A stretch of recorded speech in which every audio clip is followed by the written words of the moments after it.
Assalamualaikum warahmatullahi wabarakatuh. Perkenalkan, kami dari kelompok 4 akan menjelaskan pertanyaan-pertanyaan yang disampaikan oleh Bu Firda. Itu ada 5 pertanyaan tentang pengambilan keputusan. Perkenalkan, nama saya Firman Syah Rashid, dan di sini saya bersama dengan kelompok 4, yaitu ada Fadil Prasetya Mulia, lalu ada Isa Farsha, ada Karuna, dan yang terakhir ada Mia Tukabah.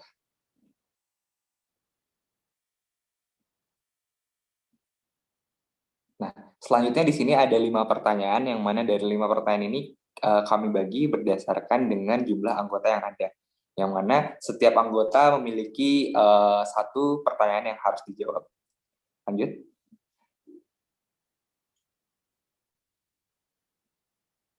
Yang pertama ini ada tujuan pengambilan keputusan yang strategis itu seperti apa.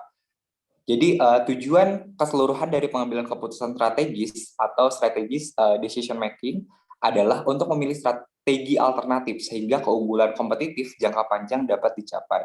Nah, ini menjadi salah satu keputusan strategi yang bisa diambil oleh instansi, pemerintah, atau administrasi, yang mana keputusan ini perlu diambil untuk menentukan langkah-langkah selanjutnya. Nah, dari pengambilan keputusan strategis ini adanya karakteristik untuk menjadi ciri khas. Yang pertama itu ada rare, yaitu rare itu adalah keputusan-keputusan strategis yang tidak biasa dan khusus.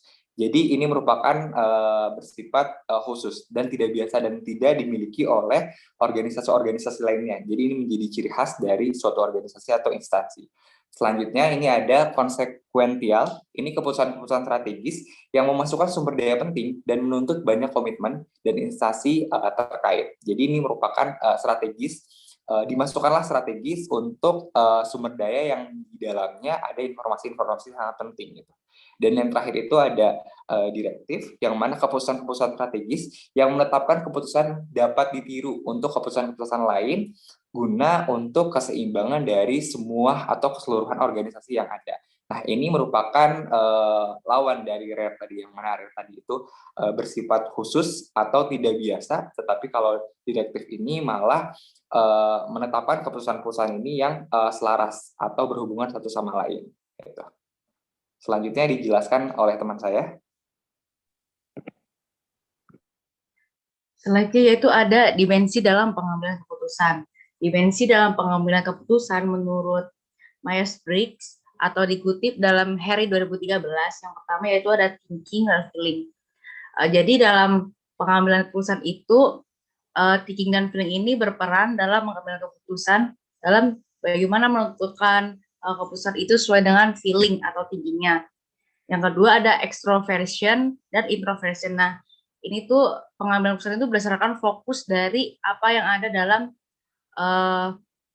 dirinya, yaitu berfokus ke kepribadiannya secara pengambilan keputusan secara extroversion atau itu tergantung pada diri masing-masing gitu. Lalu ada perception, ini persepsi orang terhadap pengamatannya atau hasil analisis dari pengamatan dari suatu hal yang akan dijadikan untuk pengambilan keputusan. Lalu ada intuition atau intuisi. Nah, yaitu dalam mengambil keputusan itu harus memahami sesuatu tanpa melalui penalaran rasional dan intelektualitas. Nah, jadi intuisi, perception, extroversion, introversion, dan thinking ini berperan dalam pengambilan keputusan, yang mana dalam pengambilan keputusan strategis ini ada yang namanya pengambilan keputusan terprogram dan tidak terprogram. Nah, itu terbentuk akan dimensi keempat tahap ini. Selanjutnya akan dijelaskan oleh teman saya. Oke, lanjut lagi. Tadi sudah jelaskan bahwa terdapat dua pengambilan keputusan.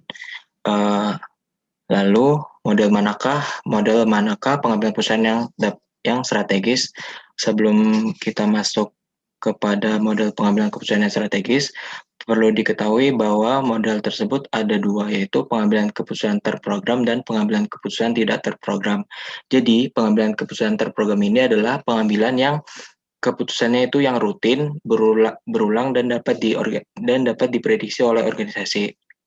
Selain itu, keputusan ini bergantung pada aturan dan dan prosedur pada organisasi. Dan biasanya itu dilakukan pada manajemen pada tingkat bawah. Contohnya itu adalah contoh keputusan yang terprogram ini adalah pekerjaan yang dilaksanakan dengan rancangan SOP yang sudah dibuat sedemikian rupa oleh suatu organisasi, sehingga para karyawan ini dapat membuat hal tersebut dengan sesuai dengan buku panduannya gitu. Selanjutnya itu adalah pengambilan keputusan tidak terprogram. Jadi untuk pengambilan keputusan ini itu tidak selalu terjadi dan tidak berulang-ulang. Selain itu, pada pengambilan keputusan ini itu lebih rumit dan membentukkan kompetisi khusus yang harus dimiliki. Sehingga biasanya pada pengambilan keputusan ini dilakukan oleh top manajemen maupun staff yang lebih ahli gitu. Nah, contoh dari pengambilan keputusan tidak terprogram ini adalah kasus-kasus yang bersifat khusus seperti kajian strategis dan berbagai masalah yang membawa dampak besar bagi organisasi. Boleh next. Nah, tadi kan udah jelasin bahwa terdapat 2 model pengambilan keputusan. Nah, ini kita memilih model mana sih yang menjadi pengambilan keputusan yang strategis. Sebelum mengetahui hal tersebut, harus diketahui bahwa dalam pengambilan keputusan yang strategis ini harus meliputi beberapa fase. Yang pertama itu adalah fase identifikasi masalah, di mana di dalam fase ini harus ada masalah yang bisa dikembangkan gitu. Selanjutnya adalah fase pengembangan. Di dalam fase ini masalah-masalah tersebut dibuat alternatif-alternatifnya gitu. Yang ketiga adalah fase seleksi, yaitu di mana semua keputusan dan alternatif-alternatif tersebut ini dianalisis dengan logis dan sistematis. Dapat disimpulkan bahwa pengambilan keputusan terprogram merupakan pengambilan keputusan yang strategis karena sudah dilakukan secara rutin dan berulang-ulang sehingga masalah tersebut, masalah yang datang ini dapat analisis, dikembangkan dan diseleksi untuk diambil keputusannya. Oke, untuk selanjutnya bisa dijelaskan oleh teman saya.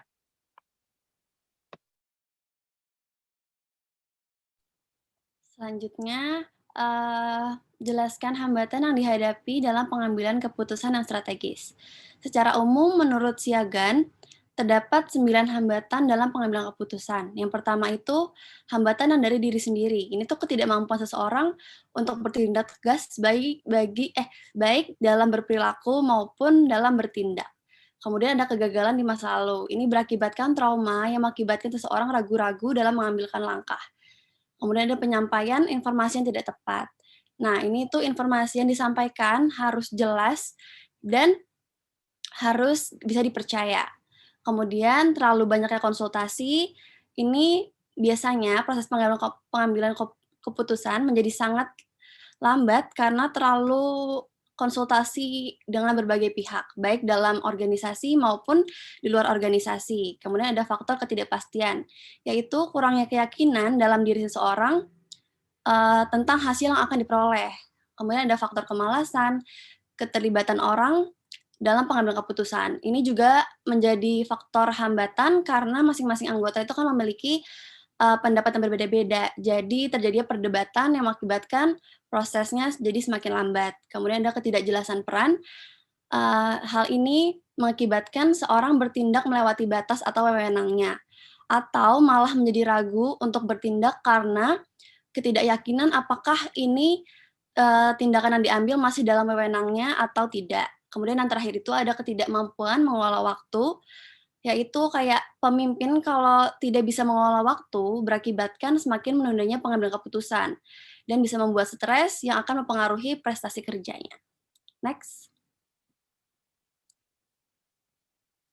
Kemudian di dalam jurnal Poyster dan jurnal DYR dan Siboyno terdapat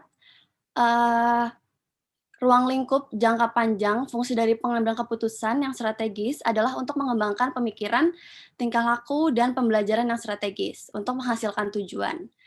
Nah, Dengan banyaknya ruang lingkup yang begitu luas, pengambilan keputusan strategis memiliki hambatan, karena pengambilan keputusan yang dilakukan oleh organisasi dianggap tidak memiliki tujuan utamanya, yaitu gagalnya pemenuhan kriteria dan mengembangkan strategis untuk meraih tujuan utama dari organisasi tersebut. Kemudian cara menyelesaikannya itu bisa dengan konsultasi dengan pihak di luar organisasi. Kemudian ada juga hambatan dari pembuatan anggaran, pemenuhan sumber daya manusia, dan sumber daya lainnya, yang akan menghambat proses pengambilan keputusan yang telah disusun. Next.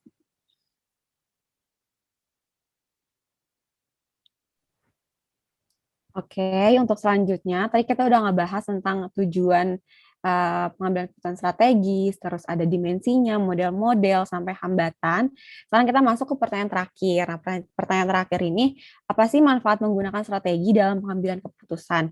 Sebelum kita membahas tentang manfaat dari menggunakan strategi ini, mungkin kita perlu menyamakan persepsi dulu kali ya, strategi yang dimaksud sini itu apa sih? Nah, di sini saya mengutip dari saya.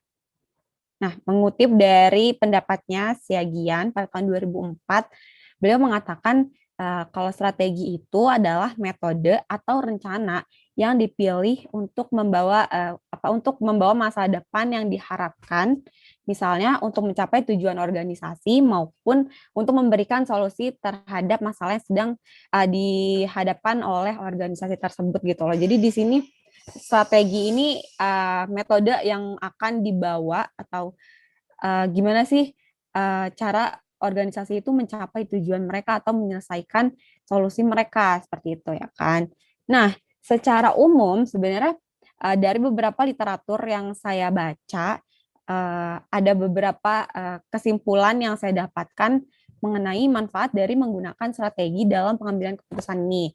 Yang pertama, jadi strategi ini berguna untuk memudahkan seorang decision maker dalam mengidentifikasi lingkungan, permasalahan, dan menentukan prioritas, terus memaksimalkan peluang yang ada dalam proses pengambilan keputusan gitu agar pengambilan keputusan ini sesuai atau tepat sasaran, sesuai dengan tujuan jangka panjang dari organisasi seperti itu. Dan manfaat yang kedua adalah memberikan framework atau kerangka kerja untuk decision maker dalam proses controlling atau proses koordinasi yang baik antara satu sumber daya atau satu elemen dengan elemen yang lainnya gitu agar proses pengimplementasian dari hasil keputusan yang telah dibuat ini lancar dan sesuai dengan yang diharapkan.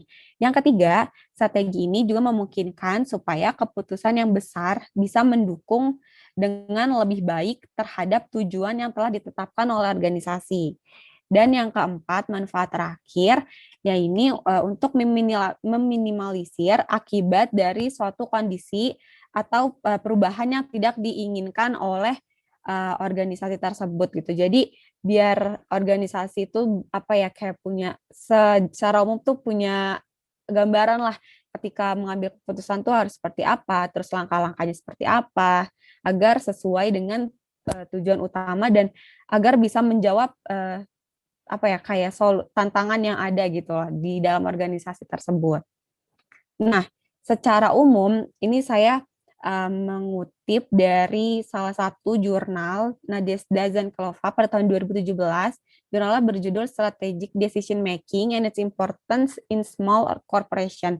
Ini secara umum, jadi kalau misalnya seorang perusahaan atau organisasi ini bisa mengambil keputusan strategis yang efektif secara signifikan, ini akan meningkatkan performa dari organisasi tersebut, terus menuju kesuksesan serta dapat mempertahankan perusahaan yang kecil atau bahkan yang sangat kecil sekalipun gitu. Jadi secara umum juga penggunaan strategi ini dalam pengambilan keputusan akan meningkatkan performa dari organisasi itu sendiri. Oke, itu dia sekian pemaparan dari kelompok